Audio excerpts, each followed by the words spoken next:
Good morning, everybody, and welcome once again to Arnie's Fantasy World of Sports right here on the Lenny Melnick Fantasy Sports Network. And I learned something during the 9 o'clock show that Andrea has no trust in Christian Yelich. You know, Andrea, I'm almost there with you. I had Christian Yelich on my fantasy team in 2020, drafted him number 2 overall in my draft, and he just was horrible. Never came out of his funk. You'd have really, now, come on, they played 60 games. That's more than a third of a regular season. And you can blame it on this and blame it on that, but there were some players who had really good seasons this year. Christian Yelich, not one of them. And I think he's better than a 200 hitter, but I don't know. I mean, do you think he's really going to come back to be 2019 Wonder Boy, or is he somewhere between the Wonder Boy and the Ordinary Boy? Good morning, everybody. Bigelow on the prowl in the chat room.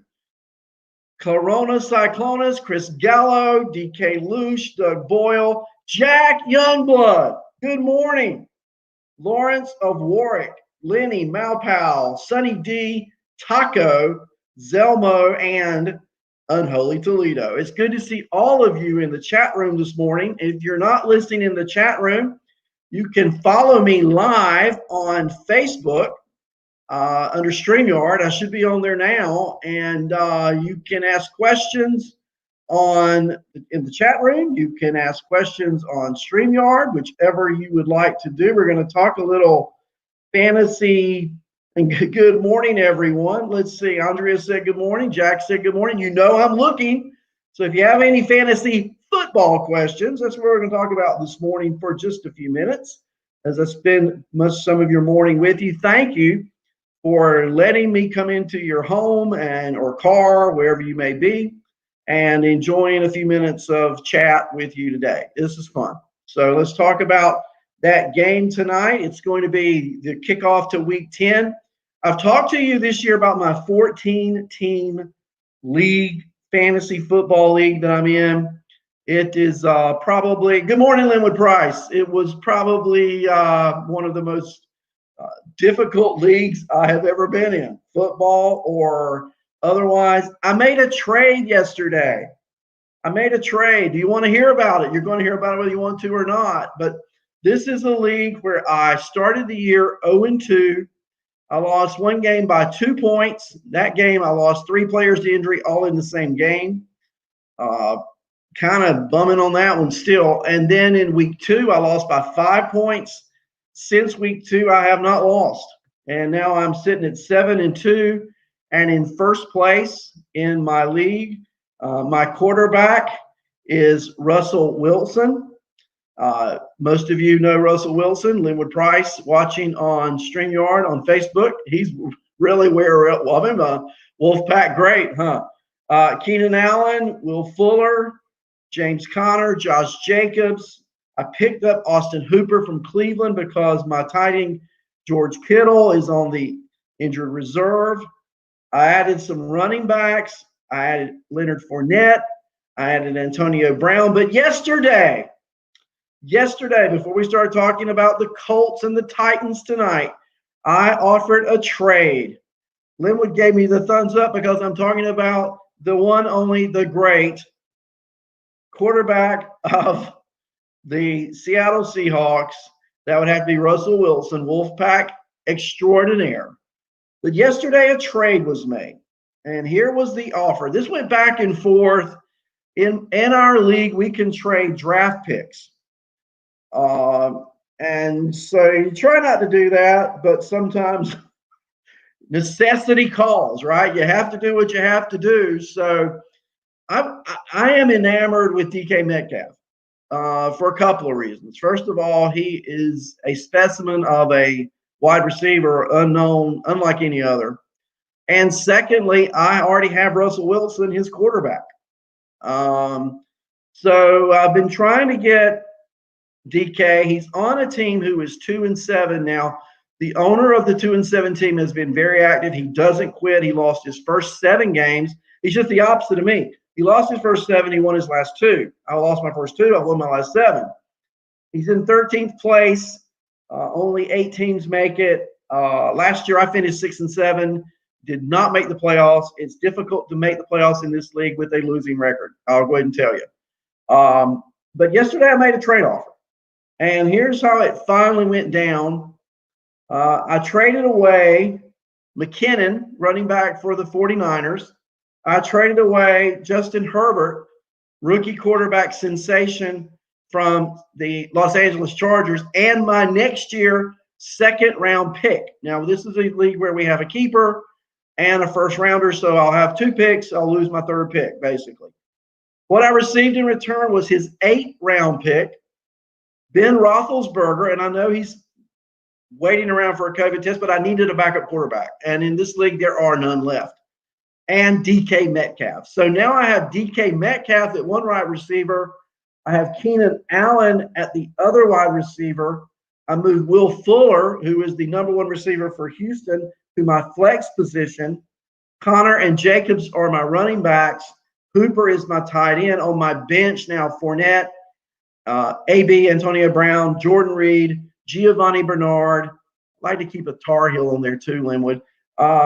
Jordan Wilkins, Ballage for the Chargers, probably going to get cut. Matt Breida, Ben Roethlisberger, and on my injured reserve, George Kittle. So that's my team. I go into week 10 tonight with my kicker, which is my lead into the game. Here we go.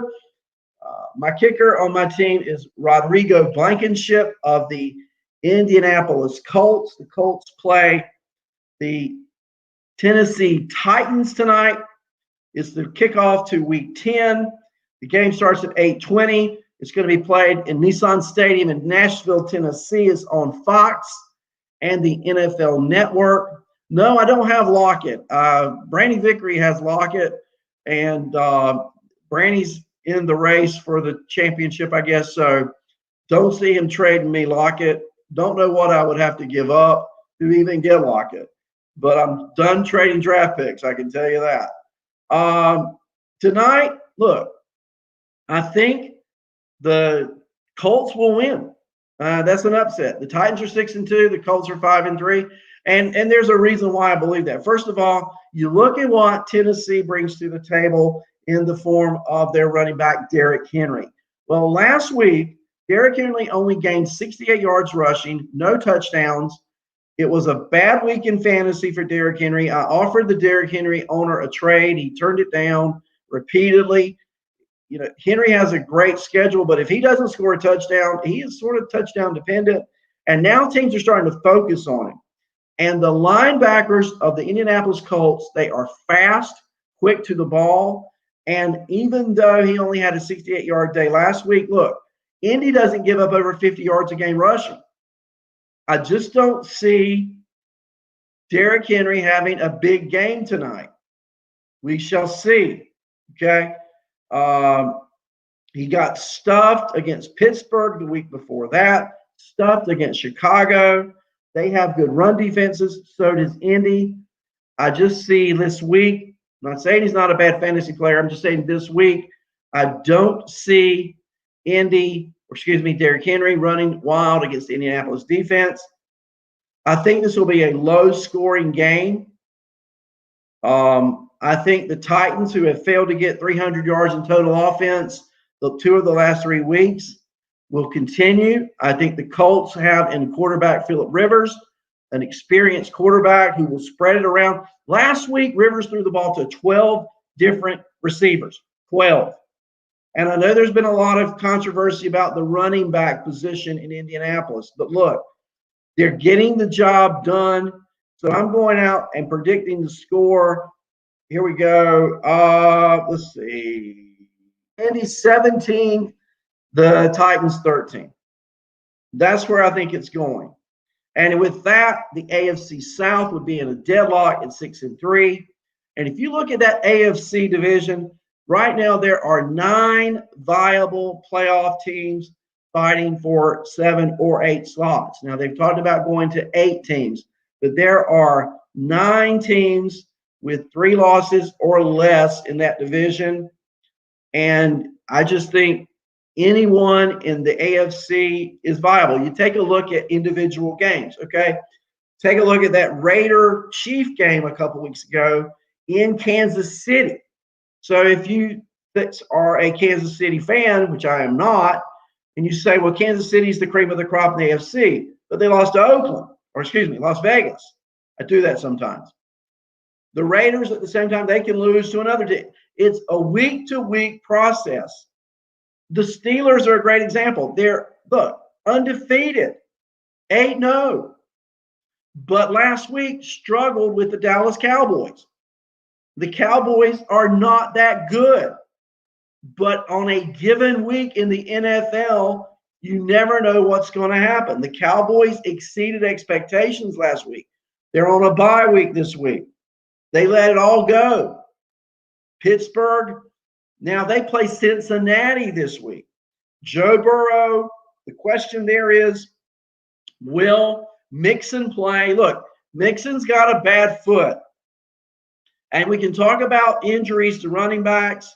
They have shoulder injuries. They have hamstrings. But here's one thing for sure. If you're a running back on a bad foot, you're not going to run the ball. And so Mixon went through very limited practice yesterday. Giovanni Bernard may well start this week. And if he doesn't and Mixon does, I can still see a splitting of the duty. I don't think you go Joe Mixon or Giovanni this week as a starter because that position is so in flux. It's much like Seattle. And if you listen to other fantasy shows, I'm going to give you some information that you don't hear everywhere else. You ready? You know, a lot of fantasy football shows talk about what we have this week. Well, something I haven't heard a lot of, and I'm a little disappointed in the powers that be, but I haven't heard a lot about Rashad Penny. Now, Chris Carson has a bad foot, similar to Joe Mixon. But Rashad Penny, remember, last year in 2 games, he had 236 yards, 3 touchdowns against 2 very good defenses, and then he tore his ACL, out. Hasn't played at all this year. But reports are out of SB Nation, I read this preparing for the show today, he is almost back. And his return, you talk about being needed. Rashad Penny posted on Twitter on November 10th, that was 2 days ago, home stretch, thank you, God. And then he also posted the same day, 20 minutes later, sometimes you have to take 2 steps back to take 10 forward. It's a significant development for Penny to hype his own rehab, and at the very least, encouraging to see him talk about coming back so soon. Seattle backfield is a mess right now. That injury to Carson is not a week-to-week, it's a month-to-month, that foot injury. The same kind of thing with Joe Mixon. So if you own Giovanni Bernard, if you own Rashad Penny, now there's no report about him being activated, but I do know this, because he's been on the IR since the beginning of the year, if he's not activated prior to week 11, he has to sit out the entire year. We're now in week 10. So the Seahawks have a decision to make between now and the end of next week, whether they activate Penny or not. So I'm not saying you should add Penny in fantasy. I'm saying you simply should be alert to notices, updates, and reports about his injury. Because if Penny comes back, in my opinion, watching them all play, Penny is the best option for Seattle at the running back position. So we'll see how that pans out. Just a little nugget today as we get ready for Thursday night football and our fantasy week. So again, let's just go through a few maybe obscure free agents. Here's one, Troyman Pope for the Chargers. He had a full practice yesterday. He received a massive workload in week 8.